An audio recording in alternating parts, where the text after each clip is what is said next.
Welcome back. We start our news bulletin from Brazil, where 1,071 new deaths are recorded from the coronavirus, taking the toll to over 71,000 with more than 1.8 million cases. In the US, the number of infections has crossed 3.2 million after over 66,000 people tested positive in the past 24 hours. Globally, the toll has crossed 564,000 and 12.6 million infections. This report has further details. Americas are neck-deep into the coronavirus pandemic, with the number of deaths and infections surging every day. In Latin America, thousands of new cases continue piling up in Brazil, with almost 300,000 now infected in Mexico. The country reported 539 deaths and over 6,000 infections in the last 24 hours. While the number of infections spikes in the US, New York is witnessing a 4-month low in hospitalized patients. President Donald Trump, for the first time, donned a face mask visiting a military medical facility. Well, I'll probably have a mask, if you must know. I'll probably have a mask. I think when you're in a hospital, especially in that particular setting where you're talking to a lot of soldiers and people that in some cases just got off the operating tables, I think it's a great thing to wear a mask. I've never been against masks, but I do believe they have a time and a place. Taiwan has wrapped up an annual film festival as it stages more public events after containing its COVID-19 outbreak. South Korea's new virus cases have bounced back as cluster infections in Seoul and the southwestern city of Gwangju continue to increase. The country reported 44 new cases, including 21 locally transmitted infections, raising the toll to 13,417. Meanwhile, India's Bollywood demigod Amitabh Bachchan, his son Abhishek Bachchan and his daughter-in-law Aishwarya Rai Bachchan have tested positive for COVID-19. India's cases have surged to third highest in the world, with over 849,000 infections now. 8.2 lakh cases total, and that's amounting to 23,000, around 23,000. They are big numbers. Every person counts, every body counts, and every death is a definitely blot on the healthcare system of the country. Meanwhile, South Africa has reported a record over 13,500 new cases, taking the toll to over 264,000. Public hospitals in the country are expressing concerns about shortages of available beds and medical oxygen as cases surge. Over in Australia, Victoria State has reported 273 new cases, marking a week of triple-digit increases in the infections. Meanwhile, in Pakistan, 74 more people have died of COVID-19 in the past 24 hours, raising the toll to nearly 5,200. The Health Ministry says over 2,500 new cases were detected overnight, taking the tally to nearly 245,000. The ministry said over 156,000 people have recovered from the virus so far.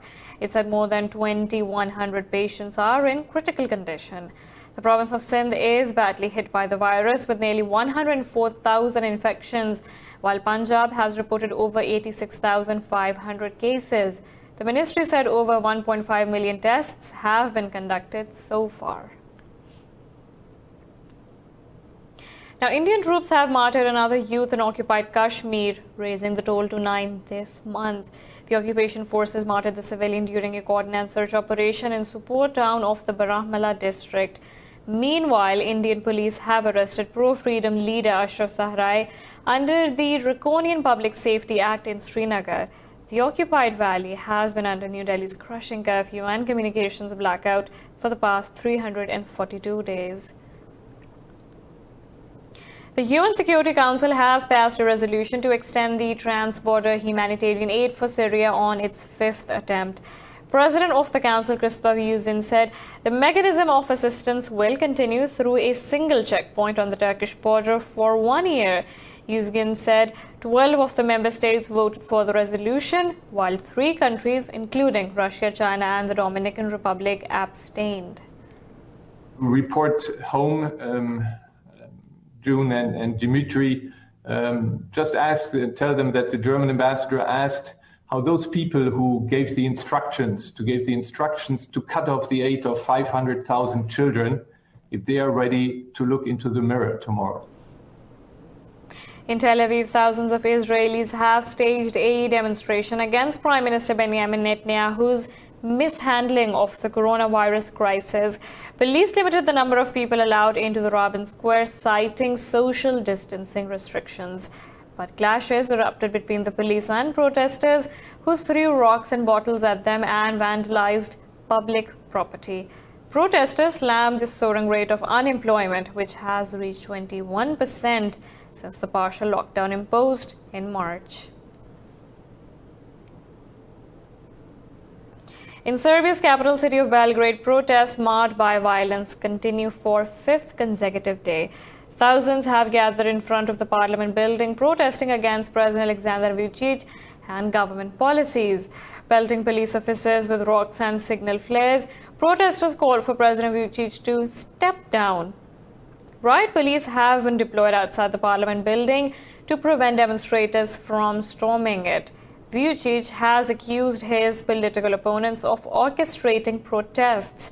The protests broke out after the government announced a plan to impose a weekend coronavirus curfew in Belgrade. The government retreated its decision, but the protesters have not ended their demonstration.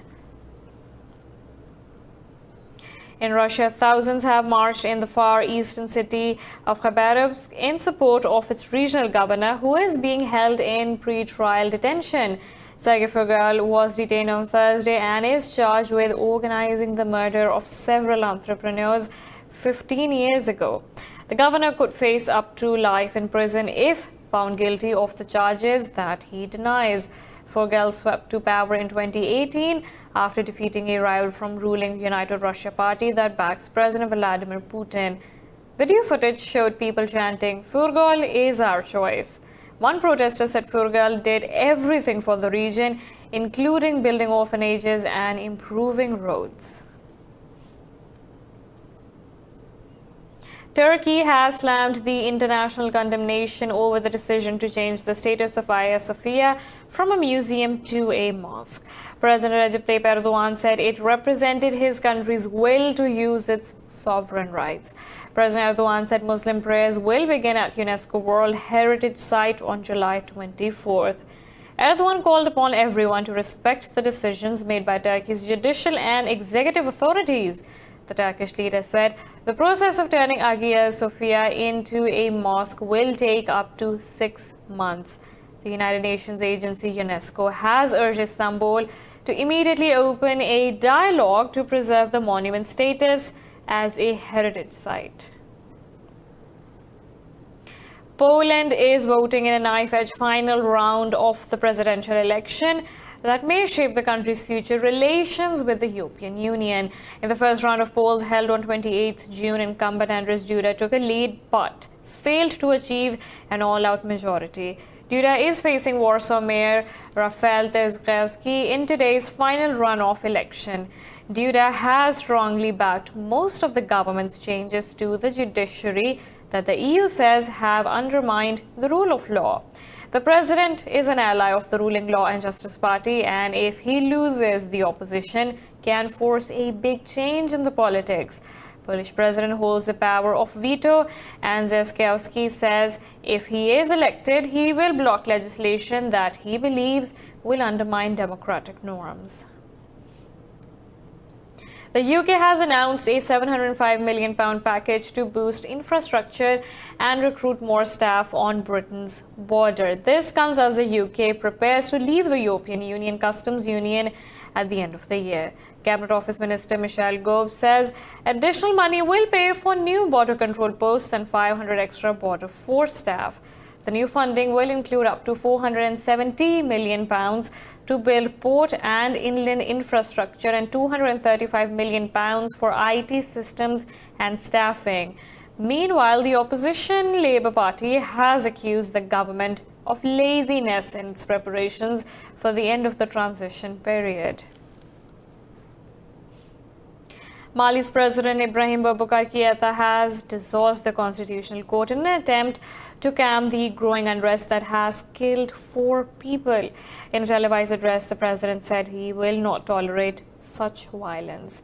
Kieta said authorities will nominate new members and the reformed court will help find solutions to disputes arising from the polls. The court has been at the center of controversy after it overturned provisional results for parliamentary elections in March. Meanwhile, in an interview, Prime Minister Bouazizi promised to form an inclusive government very quickly to address the challenges. Protesters are calling for Kieta to resign for his handling of militant conflict, an economic crisis, and the disputed elections. We are now taking a short break, but stay tuned for more news.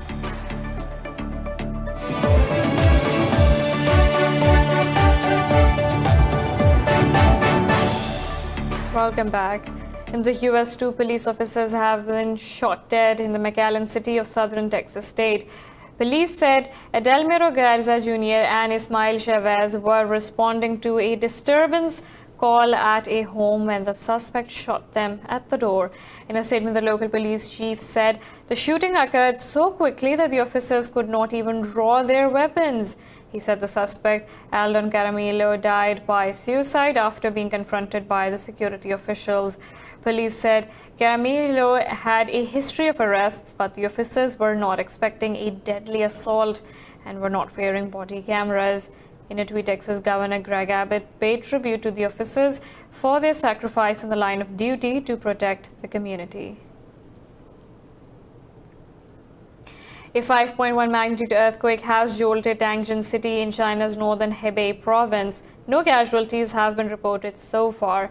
China's Earthquake Network Center says the epicenter was at a depth of 10 kilometers in Guai district of the Tangent City. The quake was followed by 2 smaller quakes.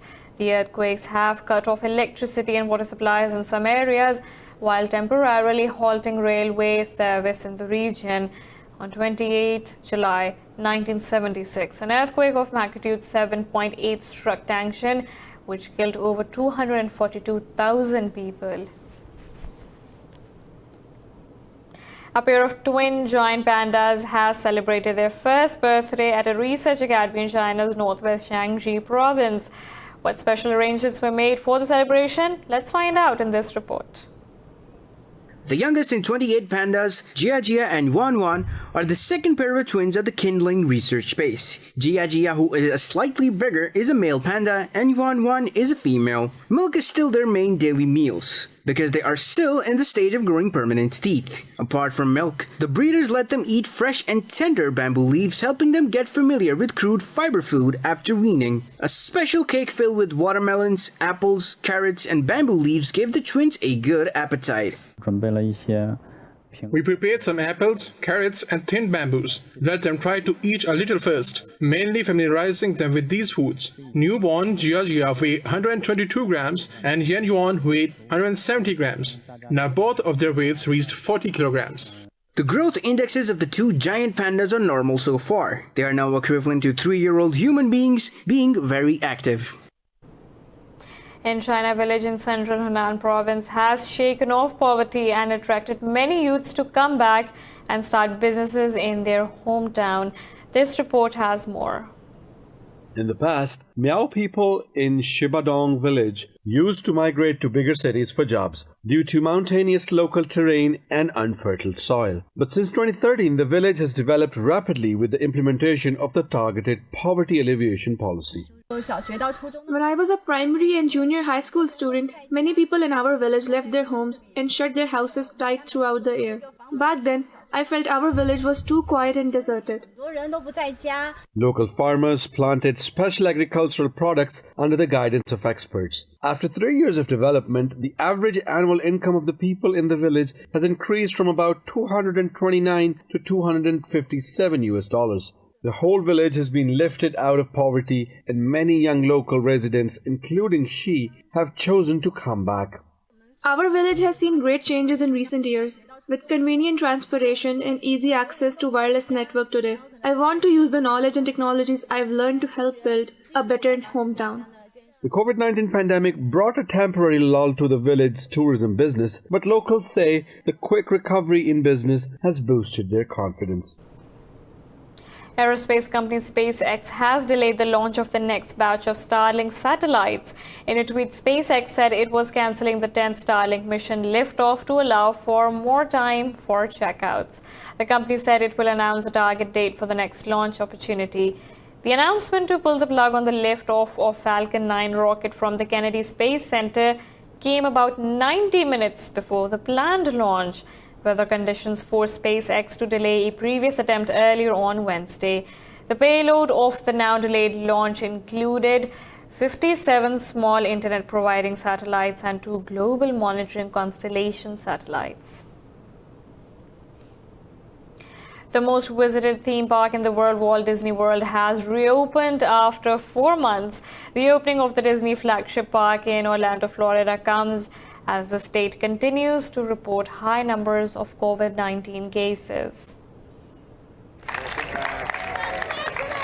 Florida has emerged as an epicenter of COVID-19 infections in the US, with over 254,000 cases. Still, many Disney fans and workers were eager for Disney World to open its gates. Mickey Mouse waved to visitors from a distance as the park opened to the public. Plexiglass separated rows in lines and ground markings indicated where people should stand. A limited number of guests visited the Magic Kingdom and the Animal Kingdom. Disney is requiring all visitors over the age of 2 to wear masks and undergo temperature screenings. The resort has also posted signs encouraging physical distancing. Disney says it has trained a group of employees to nudge guests who become lax about the rules. The resort has suspended parades, fireworks, and other activities that create crowds, as well as up-close encounters with Mickey Mouse, Cinderella, and other characters. Instead, these characters appear on floats or on horseback.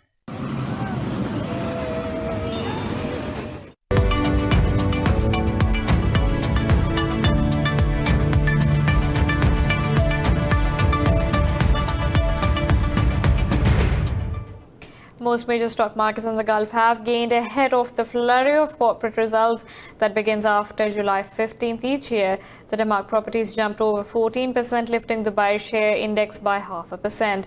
Saudi Arabia's benchmark index gained close to 0.5%, with Al Rajhi and Riyadh Bank contributing to the uptick.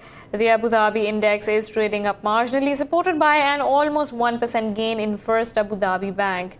In Qatar, the index edged up fractionally, driven by a 2% increase in Qatar gas transport. But Qatar National Bank, the Gulf's largest lender, traded flat ahead of its first quarter earnings announcement.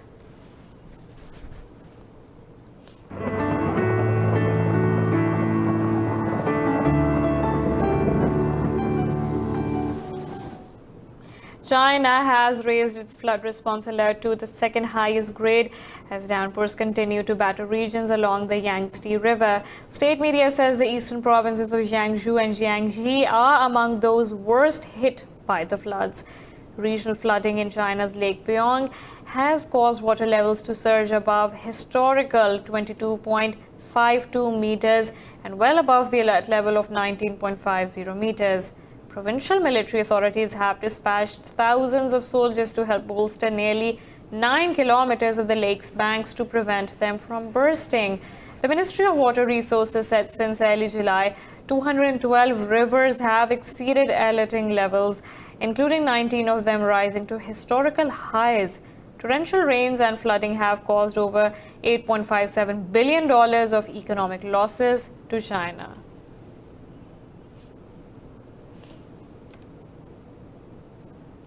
Now let's look at the weather from around the globe.